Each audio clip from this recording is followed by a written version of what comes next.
this. And going live on this. And we are back on Bucks and Brews. We're getting better at this, Nick. It's only been a week. Dude, we did nail it this time. We did nail it this time. So, if you haven't been listening lately, the summer was tough for us. I tried to die, and Nick tried to die. Yeah. Other things, yeah. So we are actually back on a regular schedule again, which makes us very happy. We're joined tonight by Marvin Storm. Marvin is an entrepreneur, which we love entrepreneurs. We do. And he's going to talk to us about selling your businesses and hopefully getting a lot of money for it, because that's kind of why we do what we do. Yeah, we want money. Figure out how to value them. So tonight, Nick, I'm partaking in pumpkin. Dude, you are like the pumpkin king. I am pumpkin king tonight. I have New Holland's Ichabod pumpkin ale. I have Atwater's pumpkin spice latte, which I can't wait to try. I've not had this one. And then if I'm feeling really excited, I got a Pigeon Hill donut. Stop believing. Say, journeying up, brother. You better believe. Tonight, I stop at the gas station, and that's where I pick up my stuff because I don't have time to go to the real stores. You're gonna love this because it's discount day. I love discount day. I got Founders Solid Gold, which is it's a generic. I'm not much for those light lagers, but that one's pretty good. And then one of my favorite beers, just like on a regular drinking basis, Dirty Bastard from Founders. Yeah. So when I say it's discount day, so this is originally $11 for a 6-pack, and I got the discount of 2 for $15. So of course you got to buy 2 of them, right? Of course you do. It's written right there.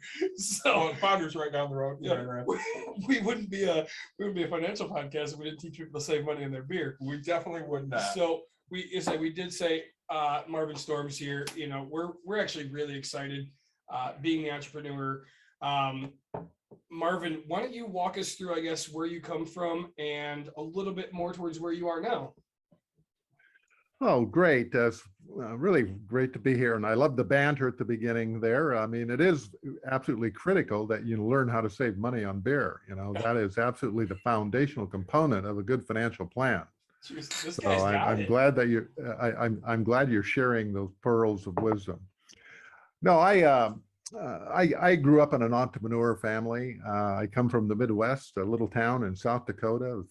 When I grew up, it was about 3,000 to maybe 3,500 people when I grew up. So it was kind of an Opie Taylor type of environment when I grew up. I literally had my fishing pole and went down when I was 7, 8 years old and went to the fishing hole and caught fish and dragged them home and skinned them and gutted them and had our trout at the end of the day. So it was a great. My father was an entrepreneur. Had his own business. He was a mechanic. He had his shop, had 3 or 4 people working for him. And so I saw the ups and downs of the entrepreneurial lifestyle when things were going well and when things got a little dicey. And he would be working, 12, 14 hours a day. And my mom kept the books and had her own job. She did the books at night and on weekends. And so I saw what it was to work hard as an entrepreneur. And my dad, kind of wanted me to have a life a little bit better than his. He didn't want me to follow in his footsteps. And so I did. I went and got an education, got my degree in accounting, and went to work for a large accounting firm, national firm.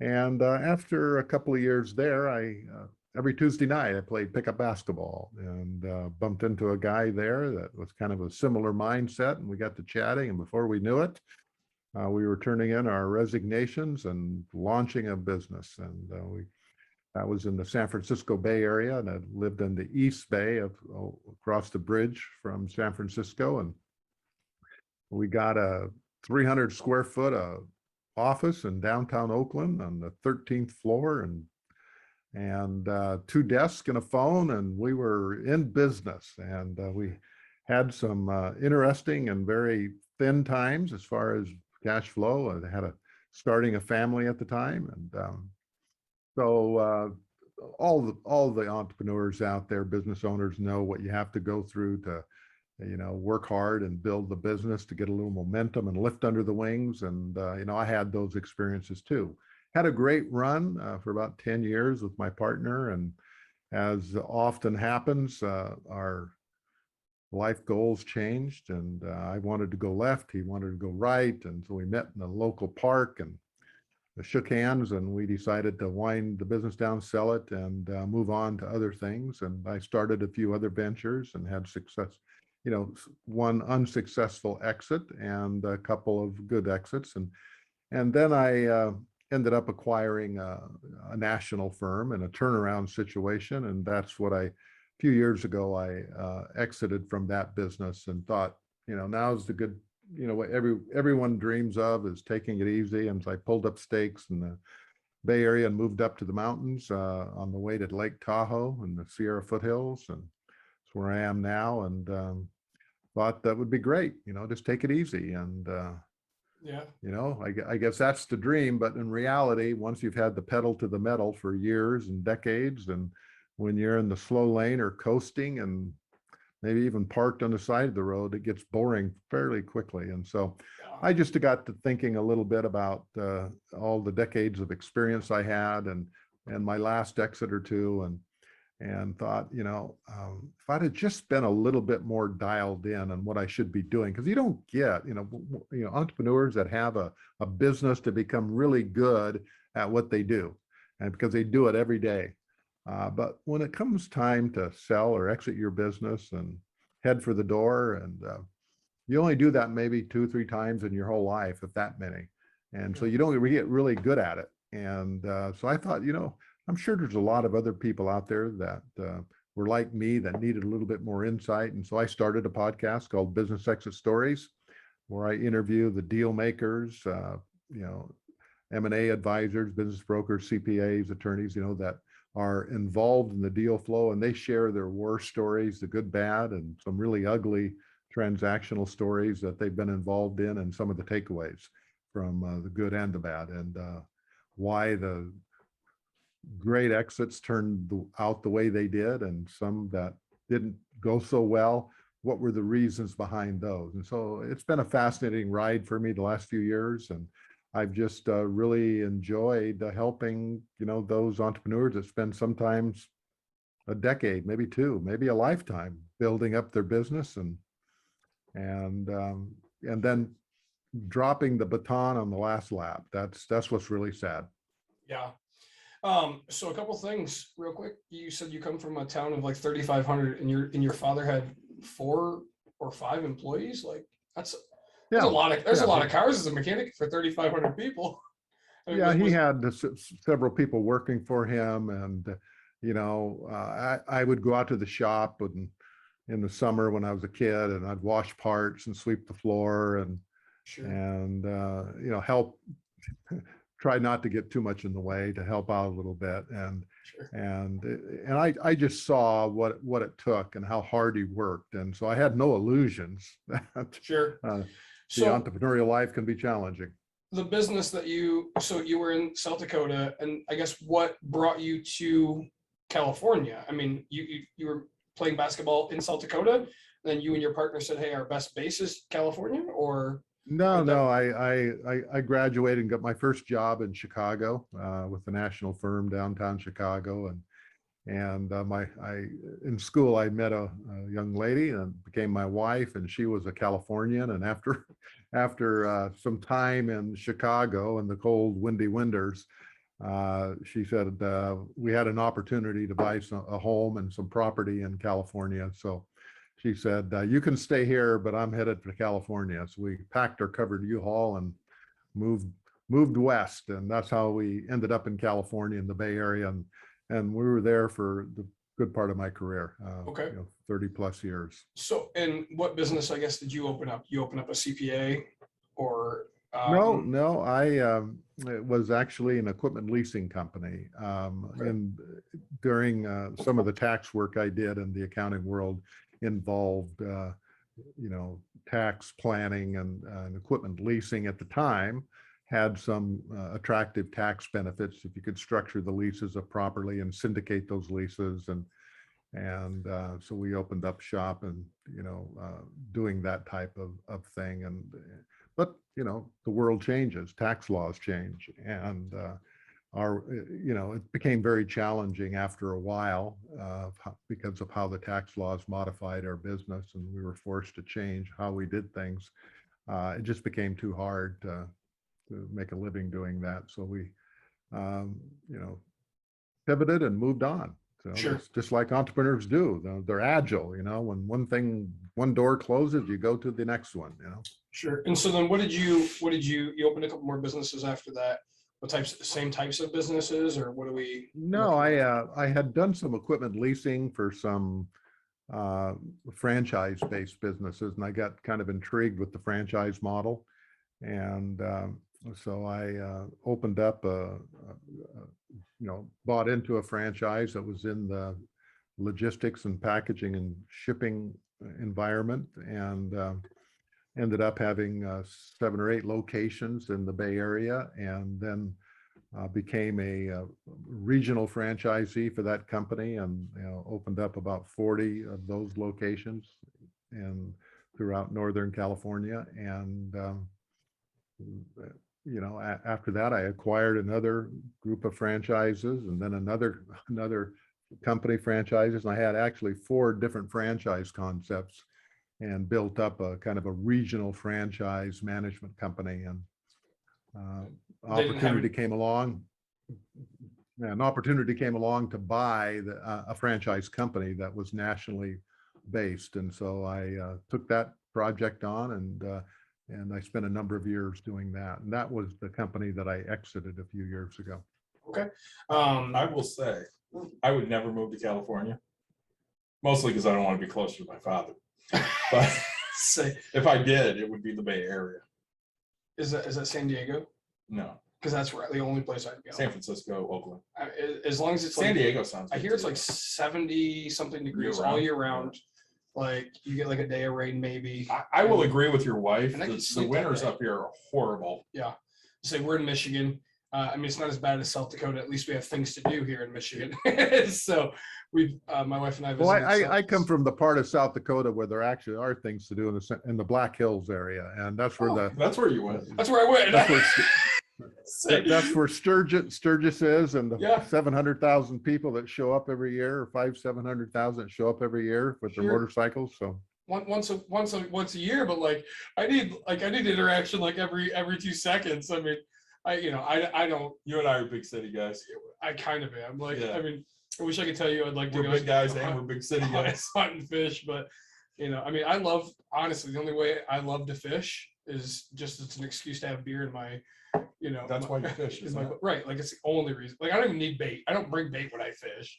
Like if DNR pulls me over, they're like, hey, I was like, I don't even have a line out. Like I'm just, here it is, right? So so tell us now. So you take the business, you and your partner split, and you realize that exiting is a good key. So you want out of being an entrepreneur. So one of the things that's kind of happening in my life, and I'll kind of walk you through it. So I'm an entrepreneur. I own some real estate.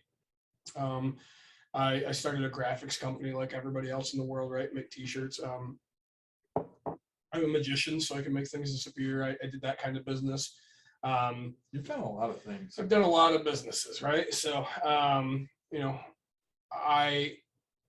I can't say like my businesses I've sold, right? Because I never sell my businesses. I either just kind of like dwindle them down and they just sit around, and because I've already made my money in it, right? Like I could have made money selling it, but I just don't. But in the real estate, I'm kind of I'm still in that grind mode, right? Like picking up more, but I have a mentor that at one point owned a substantial amount of units, above 500 by himself, right?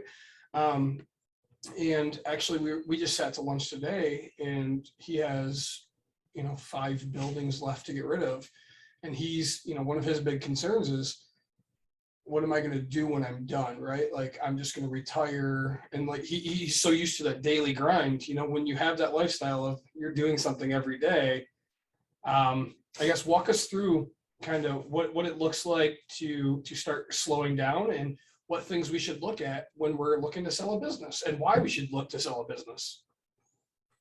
well, that's the kind of the big question. You a business can provide a lifestyle. It can provide income and cash flow to fund what you like to do and take care of the family and have a little extra over to buy real estate or invest outside of the business, or, just have whatever you want if you can invest wisely. And, but, that core business that you spend all this time, years and decades building, there's value there. And the issue generally is that there is a process to follow. Like in real estate, if you do the right things in real estate, you leverage the real estate properly, you don't get overextended, if it's rental property, either residential or commercial, and you find the right tenants and you structure the leases right, and you do all of these core things in the real estate business,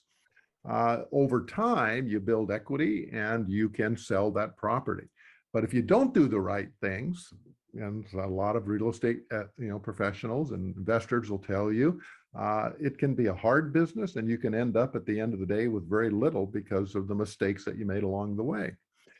And in real estate, there are principles, there are things that you need to do to be successful. And when you're running a business, in order to monetize everything that you've worked all this time, if you do the right things along the way, when you get to the end of the road and you want to sell that business, you'll have value there to sell. You will have something that somebody else wants. Either it will fund their lifestyle, or they'll maybe be able to take it to the next level because their skill set's a little different. Sure. And if you position the business for a specific type of buyer, you may be surprised how much value you can extract out of the business. The problem is no one starts thinking 10 years, 15, 20 years down the road. They're so busy grinding it away in the business, like you said, is they don't have time, or don't take the time, I should say, to think a little bit about some of those things they could do in advance to create the value. So when you exit their business, Sure. I know I've been down that road. I've been so tied up and consumed in my business. I wasn't thinking about 5 or 10 years down the road. It was only later, after I'd had a couple of exits, that I said, if I had done things a little bit differently, and I'm not going to do it again. I'm going to do things differently this time around. And that's a little bit about why after my last exit, I said, I didn't know anyone. I didn't have a coach. I didn't have a mentor. I didn't have anyone that I could learn about the process. And so that's what the podcast is all about. That's what I enjoy doing now, is, providing that insight to people that at some point in time, they're going to exit, because there's only 3 things that can happen to a business. One, you're going to pass it on to a family member, an employee, a partner, someone inside of the business. You're going to sell it to a third party, someone you don't know, or you're going to voluntarily or involuntarily exit the business. You'll be pushed out in a bankruptcy, or you'll voluntarily wind it down and just liquidate it and close it down and move on and say it was a great run. And those are the only 3 things that can happen. Sure. And if those are the 3 things, pick out which one that may be the best fit in your specific situation, and then plan for it.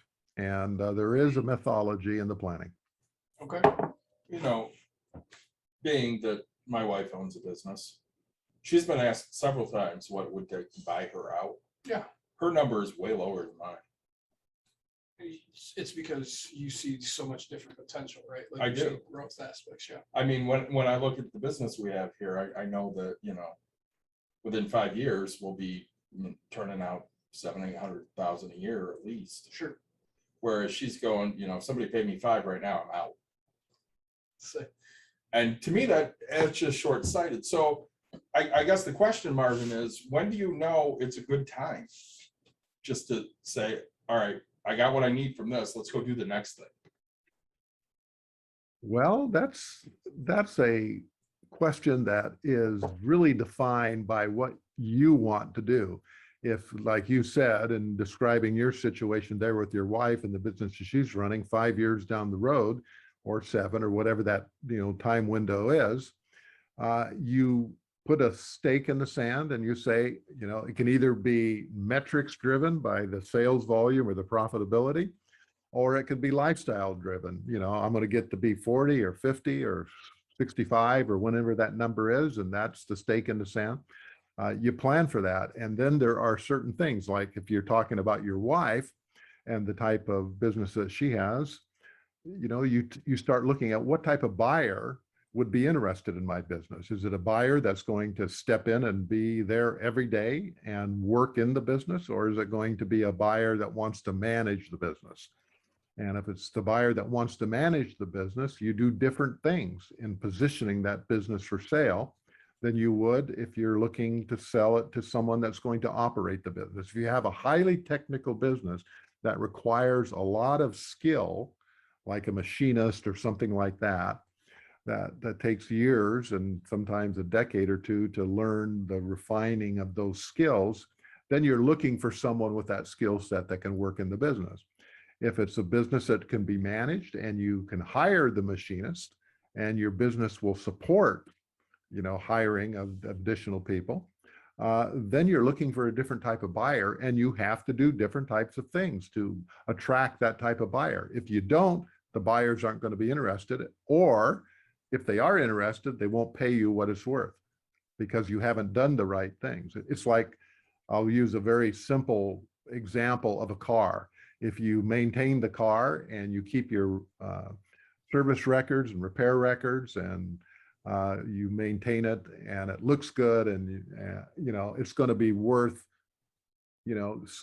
a lot more than if you don't have anything and it's kind of beat up and you haven't taken care of it.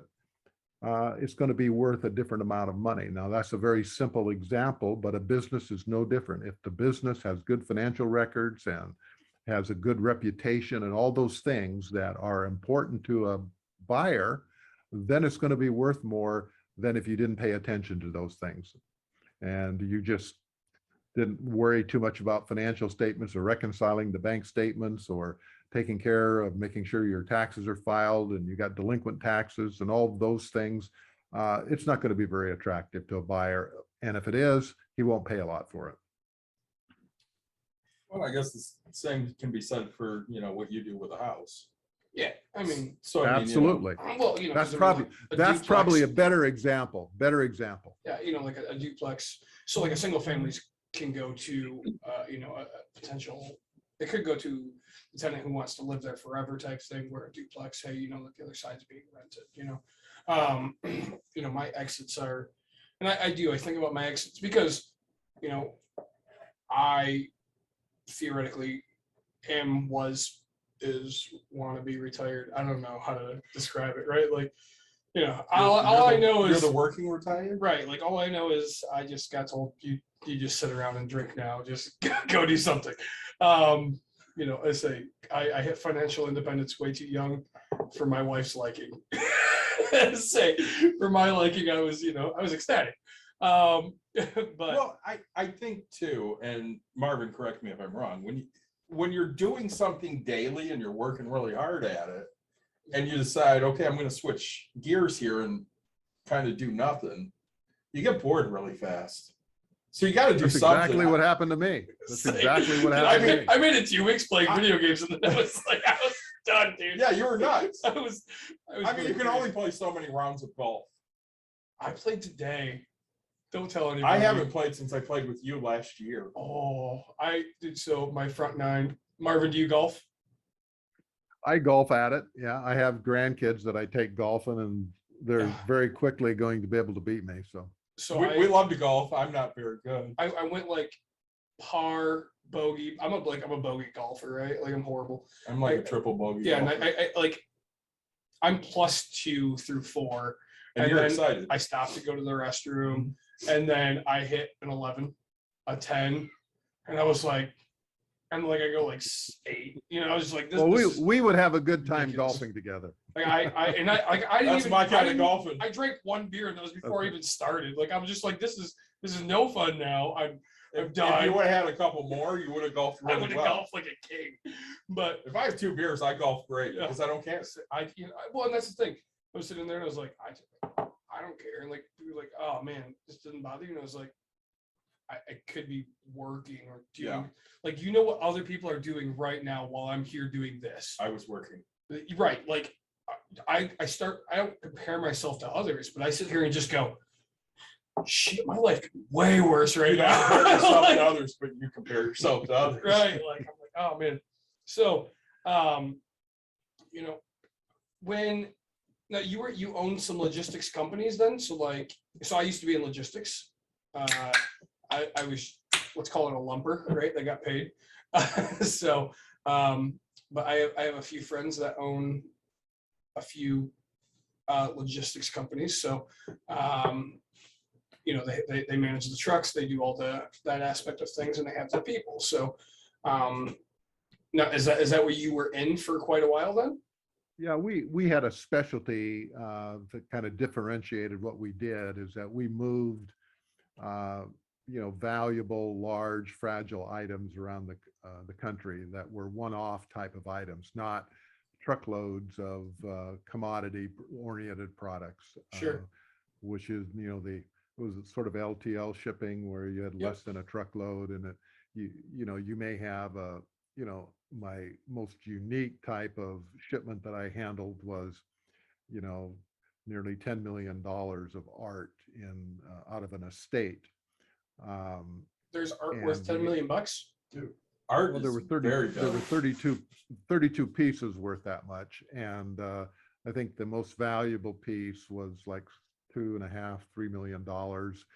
And when you're shipping that type of value, you have to be extraordinarily careful how it's packed, because it has to be temperature controlled and regulated. And that's original art, that's one of a kind piece, and we had to get special insurance, Lloyd's of London insurance to ship it and move it around, and it had to be packed in a truck, and we sealed the truck with a seal, and the seal was broken at Sotheby's in downtown New York, where it went to auction. Sure. And so it was those type of one-off kind of unique shipment that we built our business around. So that was a little different than the traditional logistics, which is commodity based and full truckload shipping. Sure. One of my companies that I'm friends with, they got to ship Jeff Dunham's dummies or ventriloquist. So that was really cool. And I was like, man, really just want to look at them. Say, but they you basically have to sign like an NDA, right? Like that states like you won't talk about it until it's done completely. Like it's crazy. So I assume you had to do a lot of that. Now I guess so you said your partners were in different, or you and your partner had different mindsets and where you wanted to be. Were you looking over time, your lives go in different directions. Of course. That's just what happened to us. Did you want to keep, did one of you want to keep going and one of you want out? Or I guess, can you walk us through a little bit of how that kind of worked? Well, our life situation changed, and lifestyle, kind of the work ethic, of what he wanted to do, and how hard he wanted to work. He was older than I was. Oh, sure. And so we're a little bit different point in our life, and plus the business had changed a lot, and as I mentioned earlier, and so we just decided that we wanted to go different directions on how we wanted to take the business, and so that's what we did. It was an amicable settlement. We're still friends today. Sure. But times, business changes, and you just decide, and sometimes those changes are kind of acrimonious and can be real tough and difficult. Yeah. But we just decided, who was going to take what out of the business, and just shook hands on it, and it was, we just did it over a park bench in a local park in Oakland, California. Good for you. Yeah, friends of mine. Everybody's my friend, but say they owned a pest company, both older gentlemen, right? And one of them was like, I'm done. Right. And Kelly, he's like, I think I still kind of want to keep working. He's like, I need to cash out. And he's like, yeah, I just want to work for somebody, but like kind of on my time. And so then they ended up selling to a company that took it over. And, you know, now Kelly still works for the other guy and just when he wants to on his time. And the other one's just living retirement and having a good time. You know, I say we went golfing not too long back. You know, people ask me all the time when I'm quitting because Yeah. my wife's business is taken off. Yeah, And my answer is I work from home never. and I'm fine. Yeah. As long as, you know, I don't have a boss that irritates me, I'm great. I'll keep working from home and I got no issues. Yeah, that's why I became my own boss, so that way nobody can irritate me but myself. I'm kind of a dick to myself. So We are both kind of an acquired taste. that's a fact. We say we're looking. Do you think that every business should get sold? Or do you think I think most every business should be sold. The problem is they don't get sold. In fact, there's an interesting statistic out there that most people never hear about, is that nearly over 80% of businesses that are started, now this is large, small, you know, home-based businesses, but the whole universe of businesses out there, 80% don't get sold. And they should get sold. You know, if there were some basic things done, and I'll go back to your real estate example. Every property generally can get sold. It's worth something to somebody. Yeah. If you do certain things and maintaining that property and improving and enhancing the property, even those enhancements may be cosmetic to some people, you can dramatically increase the value of what that property is worth to a certain type of buyer. And it's the same thing with businesses. The problem is no one plans far enough ahead to create the value that someone would see in the business when it comes time for that person to exit. The real issue is that most exits, most people sell a business because it's event driven. Something happens. You got sick, somebody in the family died, and a key employee left, you're burned out, competition, technology change. There's an event that someone says, oh, I think I better sell. And then it's a race to the exits to sell the business. It's like a fire drill. And when everyone in the theater is running at the exits at the same time, when there's a downturn in the economy, those exits don't do well. You know, some of them don't happen at all, and they end up just closing. However, I can say, I'll go back to your real estate example again, not to be redundant, but if you've maintained the property well, even if there's a downturn, that property maintains and has more value than someone that didn't. And when it comes to the business, it's exactly the same thing. The problem is people don't take it seriously. Things are going well and they think they're always going to go well, or the entrepreneurial mindset is that I'll figure it out. You know, I've always been able to overcome obstacles and challenges. When it comes time to sell, I'll just figure it out. That's my biggest. The optimism of the glass is always going to be half full. Statistics don't bear that out. Data doesn't bear that out though. To say, as an entrepreneur yourself, you know that those are our favorite words. We'll figure it out.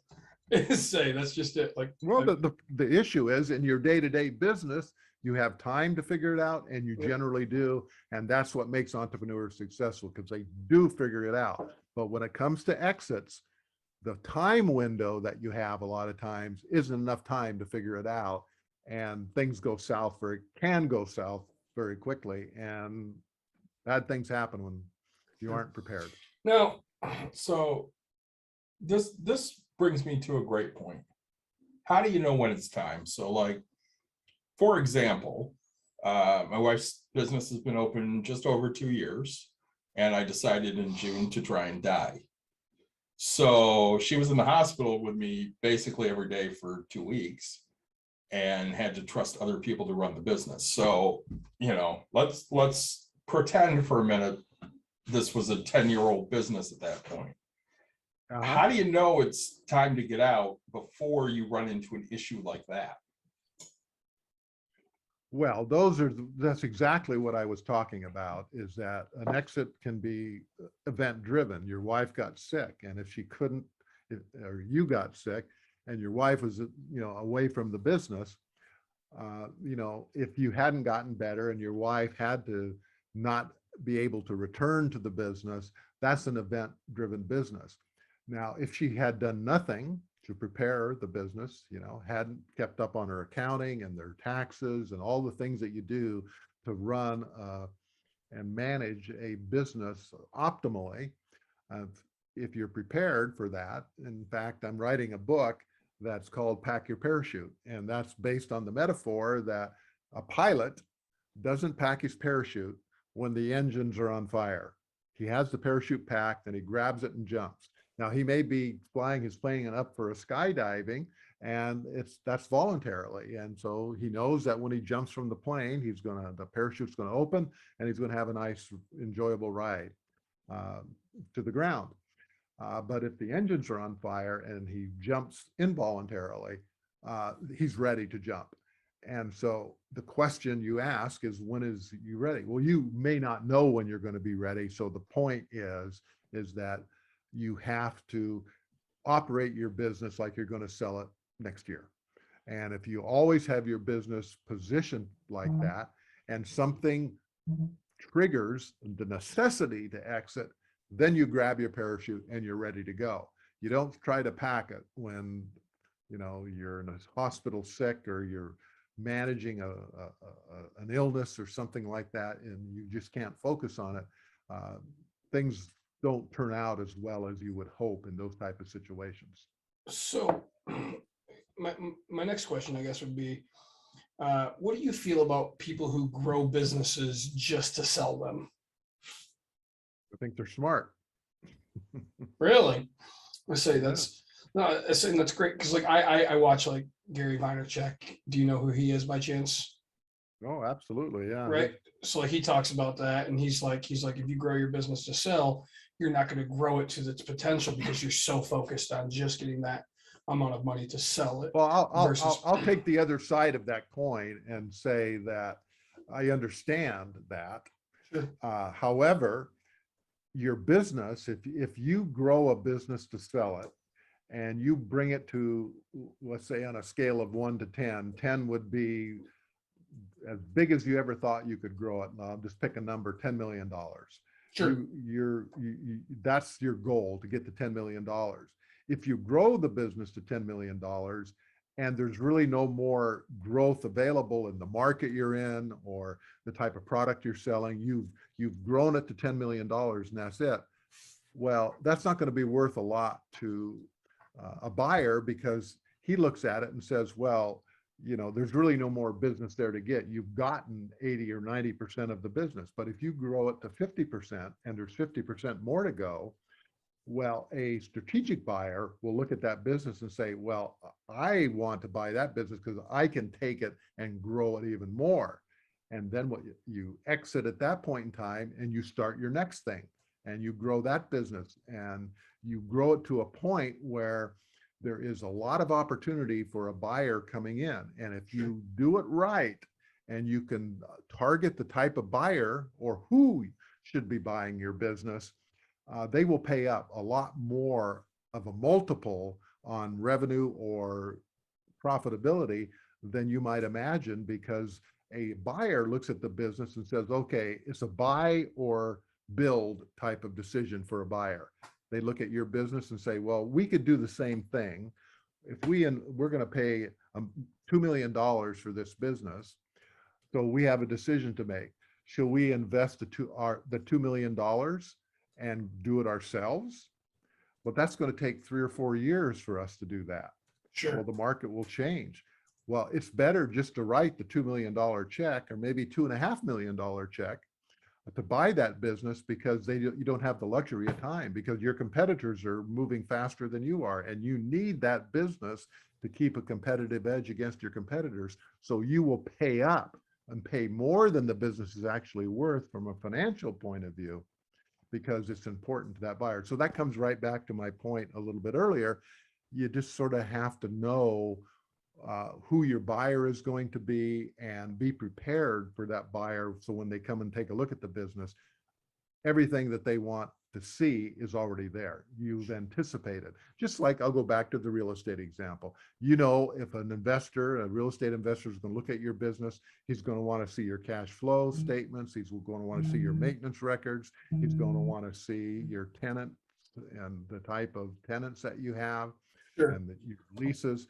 Those are the type of things that he's going to want to see. So if you anticipate that and you have all that lined up and you've managed that properly, your business is more attractive than somebody with the same type of property or similar type of property that doesn't have all that information. Sure. Yeah. Say, you know, when I was younger, I used to be into disc golf a little bit, and a friend of mine and I started a business. We were dyeing disc, custom made, and then we would dye socks and t-shirts, tie dye, right? And we did it for fun. We didn't really do it to sell the business in any way. Had no intention. A little bit in, right, we started getting our kind of name a little bit out there, and we had a very large company reach out to us and say, hey, we want to buy your business. And we're like, what? We didn't, you know, we thought it was a joke. The guy's like, hey, I'll fly in, we'll meet, we'll do this, and I'll throw you an offer. And I was like, I mean, dude, well, hey, we're broke as crap, you know. I mean, and we're like, hey, we'll take a free dinner. So we'll come to, you know, I mean, they ended up paying us substantial, way more than we had thought, right? I think at the time we probably would have gotten rid of the business for, you know, $12 in a case of Bud Light, and you know, we ended up getting substantially more than that. So I'm curious, why did they want to buy your business? Why was it important for them? Why did they reach out to you? Because they reached out to us because of how quick we were growing with exactly what we were doing, right? So our designs were one of a kinds. Basically, they didn't want the competition at this point. They also wanted to they offered us positions to do it in-house for them. And they were so, you know, because they were already, I guess, up there getting to going out, that they could see the next person coming up saying, hey, this has potential to do something. See, there's a case study. In my book, that's a case study on what a business can be worth. More, it was more valuable to them than it was to you, because they could see, because they are evaluating different types of things. They're looking at their competition. They're looking at what you do. They're looking at how fast you're growing. Yeah. And you're not even considering all that stuff. We had no idea. We were so young. And so you inadvertently, you know, just by working hard and being creative, created a valuable asset to somebody else. Now, if you take that same concept and you actually plan for that type of event, you're a little bit smarter in the next business that you do. You plan for that type of event. So you do things differently to make that business attractive to others down the road. So all I'm saying is that it doesn't take a whole lot more work to think about building a business to sell, because then you know why you're doing it and the type of things that need to be done to make it attractive to somebody else. Sure. That's all it is. You know, I say, when I told you I had the t-shirt company, and I had somebody reach out to me and they said, hey, I'll buy your business or whatever. And then, you know, I quickly threw a number out, because I was like, hey, this is what it's going to take. And they're like, I can go buy all the product. And I was like, you're not buying just what I do, right? Like, you're not buying the material, the machines and stuff. Like, you're getting my clientele, which took me so long to build up, right? Like, you will get names, addresses. You have to go build that relationship. And if you keep it, that's on you. But if not, oh well. Like, you know, so I didn't end up selling it. It wasn't my priority. And to me, it's always really hard, I guess, to be able to give up that information, because I built that relationship with those people so much that it's just hard to, like, hey, give it out, right? And just go, here, now you do this for them, right? So, you know, I had a couple contracts, one with you know, a fun gentleman's club. Parkway. We had Great Lakes Unsalted. I did all of their stickers for the longest time, right? So they got into a medium-sized business, I would say, and you know, they subbed out all, you know, a lot of their stuff, and so you know, to me it was like, man, to give up those contracts and figure out the value of them and what it could be over however long, you know, it should have been worth it, but it wasn't worth it to me, right? Like now I make my daughter, I think I have to go home tonight at like 11 o'clock and make my kid a t-shirt ready for Friday, right? So my thousands of dollars are sitting around. Granted, I could have sold the business for, let's say, I don't care, $50,000, whatever it be. I could have bought 5 million t-shirts, but no, I gotta make one. It's so, you know, shame on me. But like, again, I was plenty successful with that. You bring up a good example because, you know, we get questions all the time. Hey, I'm looking to open a similar business. Will you help me? We had a weird one the other day. Yeah. Sent us a message that basically said, hey, I have all this inventory and I'm going to open that business. And we didn't really understand where it was going. And it turned out that they've had this idea for 2 years and they see that we're here. So now they're not going to open the business. And I think when people, you know, I'm not going to call them entrepreneurs because they're really not, look at starting their own business, they think, hey, this is financial freedom. This is, I get to work when I want to work. And they don't really know what goes into running a successful business. Right. And I mean, you know, Marvin, how long does it take a week to run a successful business? I mean, I know my answer, Nick knows his, but you know, we're going to defer to you. You're the professional here. Well, it depends on the stage of business. You know, I've often said that, you know, for the first 5 years or 7 years, however long it takes, you're never paid what you're worth, you know, and then you get to a point in your business where you're paid really for what you're worth. You know, your business is matured, you got some volume going, you got customers, you know, you have those relationships like you talked about, and you're sort of paid what you're worth. And then your business really gets cranking if you do the right things to grow and mature that business, maybe 10 years, 12 years down the road or whatever it is, maybe shorter, maybe longer. You get to a point where you're paid more than you're worth. And that's where the employees, you know, grouse about the boss that doesn't hardly work at all. And he's getting paid boatloads of money and has the car and the extra house and the country and takes vacations and things like that because he's paying a lot more than the effort that he's putting into the business, because the business is now systematized and it is working and he has those relationships and he has a brand. And so, you know, that is generally the entrepreneurial journey for the ideal of how you want to grow and build a business. What you don't want to have happen is you don't do the right things and you end up being in the trenches for 15, 20 years, never being paid for what you're worth. Sure. And a lot of businesses do that because the entrepreneur often can't get out of his own way, can't hire the right people, can't sell, can't manage his finances, you know, and he's his own worst enemy.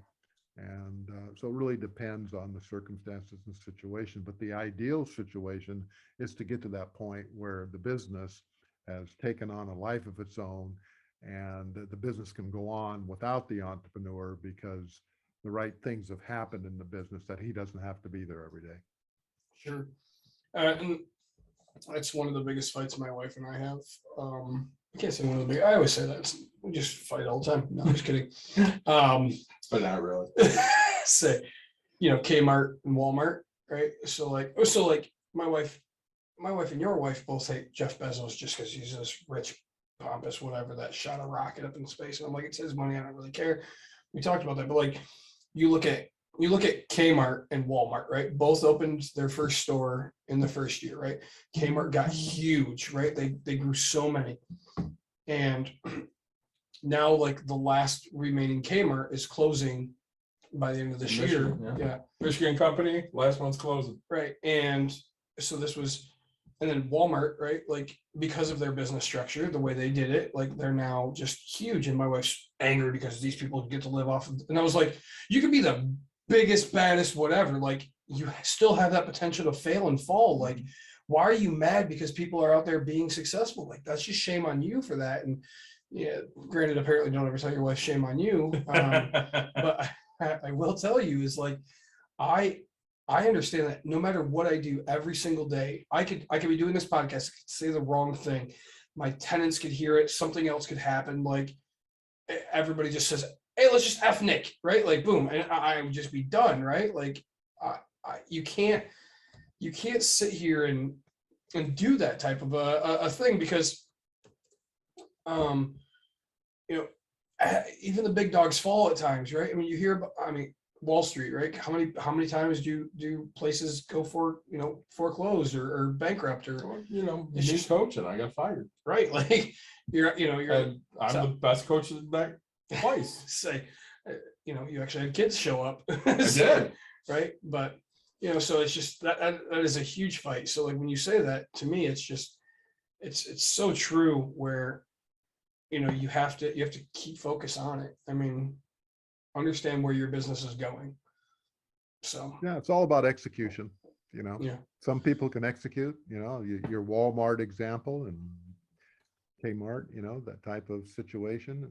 Sears, same type of situation. JC Penney, same type Yeah. of situation. Circuit City versus Best Buy, right? I mean, Yeah, they just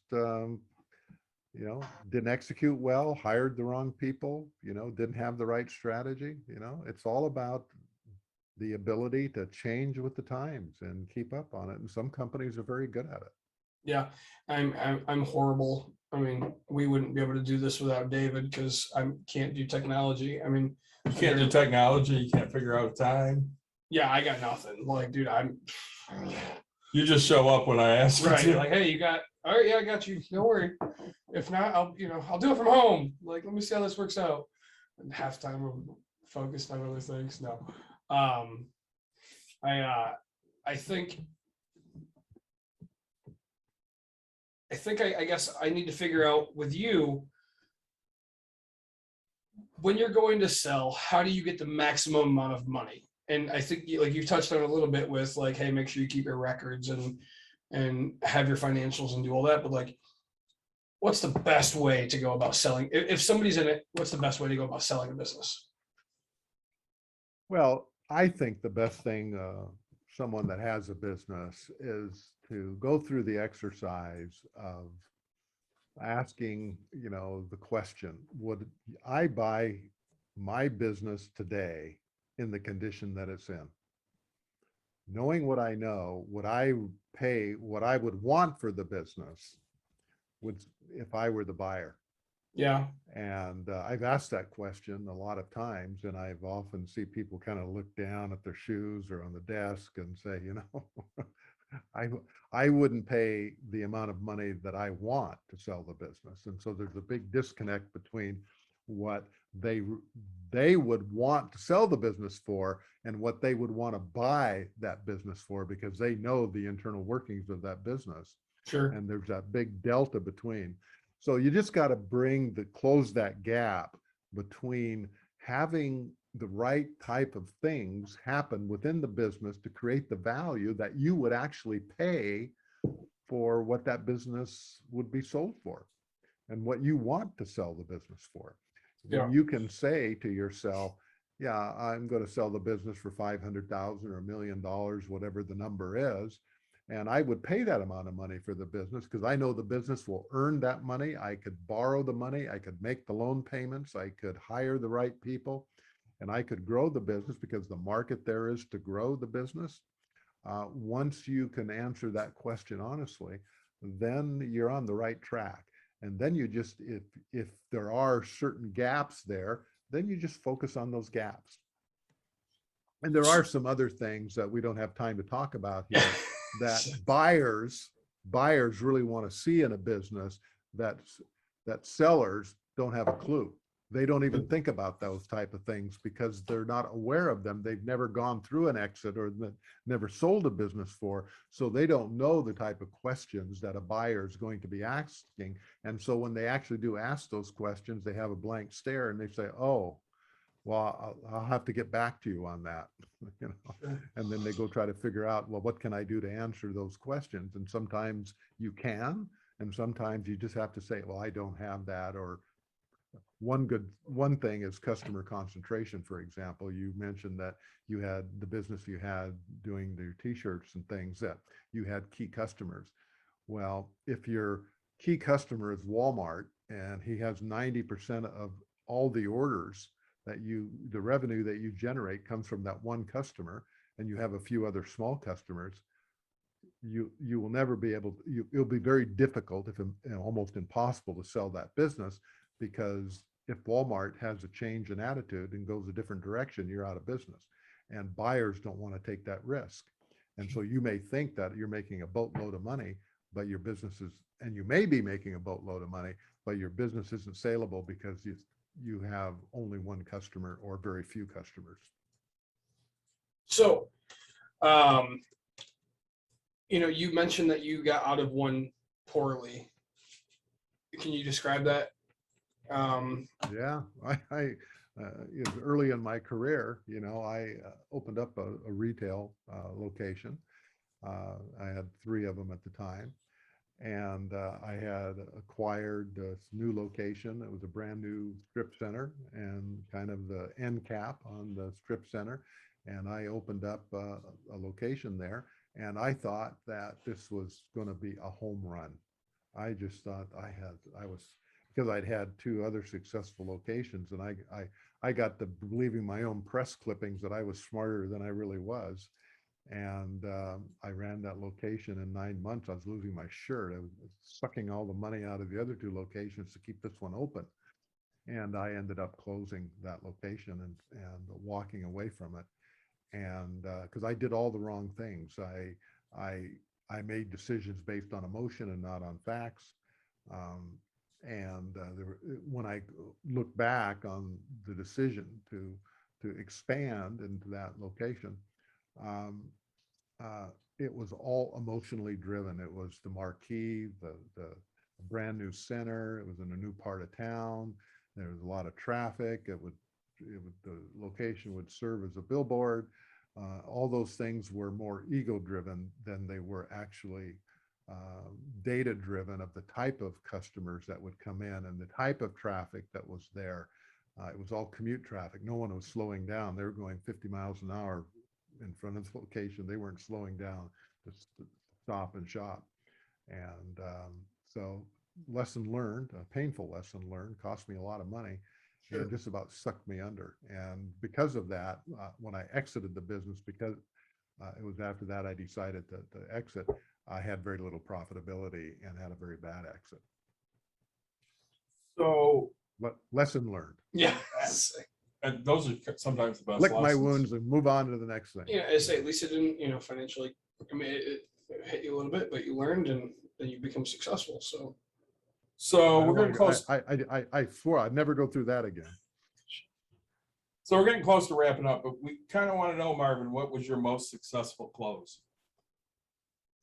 Well, it was my last exit that I had. Is I bought a company that was struggling. It was a national company, had hundreds of locations around the country, and I came in and I was able to turn the company around, reposition it. Took me 5 to 7 years to do that.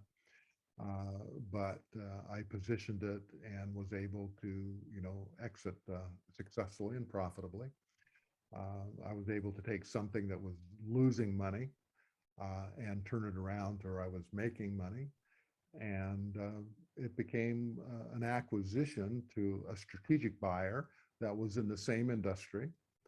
I was in the logistics business, as I said. It was in the same industry. And this was an add-on to the type of businesses they were doing that expanded their reach and their footprint and what they were doing.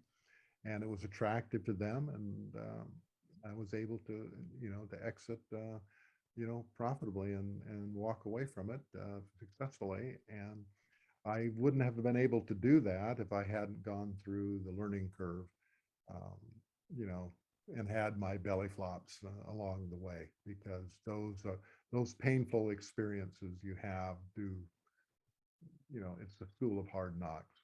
Right. And what I learned is that you have to think about the exit. I was thinking about the exit way in advance of ever getting to that last lap. I knew the last lap was coming, and I knew what I needed to do in that last lap to be able to finish strong and to hit the finish line appropriately at the right time. I had thought about that. I had planned about it, and I had a lot of the things teed up. I didn't have as much teed up as I thought I thought I knew more than I knew, and that's what the danger is, because I hadn't been through that size of exit before. I thought I knew a lot more than I did, and but Sure. it still worked out okay. Good. I say that's always a positive, right? To Yeah. rebound back. Marvin, I want to thank you so much for your time. Real quick, I want to give you a couple seconds to let you tell everybody a little bit about where they can find you. Yeah, plug everything. You mentioned a book. I mean, just sell away. No, I think I have this podcast called Business Exit Stories, where I interview the deal makers that make deals happen, help entrepreneurs exit their business, and they share stories on the podcast, so the good stories, the bad stories, and why they're good and why they're bad. And each story lasts, 10 minutes or so, 12 minutes. And I am writing this book, and but probably the best thing to do is for anyone that has a business, whether they're just starting a business or they're midway and they're working hard to grow it, or they're getting toward the exit, to be selling in a few years. I have this report that I put together that talks about how you can double the price of your exit, the amount of money that you put in your pocket when you exit your business. It's a free report. Just go to Business Exit Stories /report 2, and you can go and you can download that report. So that's just the name of the podcast is businessexitstories.com /report to get the report, but it's report 2. And it's a quick read. It's about a 10-minute read, maybe 15-minute read, and it'll give you some real insights on what you can do today to eventually double the amount of money you're going to get and be able to put in your pocket when you sell. Yeah. Well worth reading. Hey, Essex, I know there's a lot of things I do unsuccessfully because of the way I was mentored that I could change right now if I had to go sell my business. Marvin, anything else that you want to tell us? Things we should look out for. Let's say I think you should pull up stakes and move to California. That's what I think you should do. If you're ready for San Diego. Hey, Marvin, you would fit in California. Do you like money? Does $100 motivate you? Motivates me. Sometimes, yeah. But at this point in my life, money is a lot less important than it used to be. All right, so I have $100 right now, cash. If you can convince my wife to let me just move to California with her and the kid, I will personally write you a check, and we can frame it. I'll even write you 2, one to frame and one to keep. So that's technically $200 if you ever have to break it for emergencies. I've never offered $200 to anybody. You can convince my wife that we go to California. I'm all about this, right? I'm going to say right now. Let me tell you, I love California. I've been here a long time, but in the last few years, it's getting really challenging to live here for a lot of different reasons. But, Sure. I live not too far from these wildfires that were going on that was headed towards Lake Tahoe. I only live an hour from Lake Tahoe. And it was pretty scary, to think that whole community could go up in smoke, because that fire was out of control, and they threw everything they could to stop that fire before it got to South Lake Tahoe. Good for you. So we're going to keep in touch. We should. in 2 years, I'm headed to Reno because next year's Las Vegas. And so when I fly into Reno, I can either take a really awesome taxi or limo to Lake Tahoe, or I walk out the crap doors and I go to the casino. It blows my mind because like if you've been to the airport, right? It says like Lake Tahoe and it looks beautiful. And then you have like these like scrubby doors in the other part of it, and you're just like, I want to go to Lake Tahoe. It just looks so much better. So I'm gonna come visit you in like 2 years because that's when I'm gonna be in the area. So You say you want to go to California, but where you really want to move is Mexico. that's a factual statement. Just All day, saying. dude. I'll give anybody $500 for Mexico, $200 for California, $500 for Mexico. There you go. Say I've raised my prices even more. Like I used to start at like $10, right? So Can't thank you enough, Marvin, for joining us. All right, this has been a lot of fun. You guys are fun to talk to, be around. So I've really enjoyed this. So thanks for inviting me. We appreciate that a lot. Nick's gonna go with his normal. We're gonna talk about our beers here real quick. yeah, as always, like, subscribe, share, tell your friends, tell your family. Go like Marvin's podcast, listen to him. Yeah, of course. Buy his book when it comes out. Absolutely. If he needs publishing, I know people for some reason. I know everybody. We know people. We are Bucks and Brews. We have our own glasses. I'd like to thank Founders Thank you for that. Solid Gold and Founders Dirty Bastard for some fantastic beers this evening. I'm gonna thank New Holland for the Ichabod, which is good. Ichabod's always good beer. Atwater. The Actually, really pumpkin enjoyed that. spice latte, Like I was very gonna give good. you so much crap when you said pumpkin spice latte. I was like, You're- all right, you where's liked Starbucks it. at, right? I tried it. I was like, that's such a good beer. And Pigeon Hills Donut Stop Believing, because I love Journey. Because we love Journey all day. So Marvin, we're gonna send you some emails. We're gonna get some type of way to send you a magnet.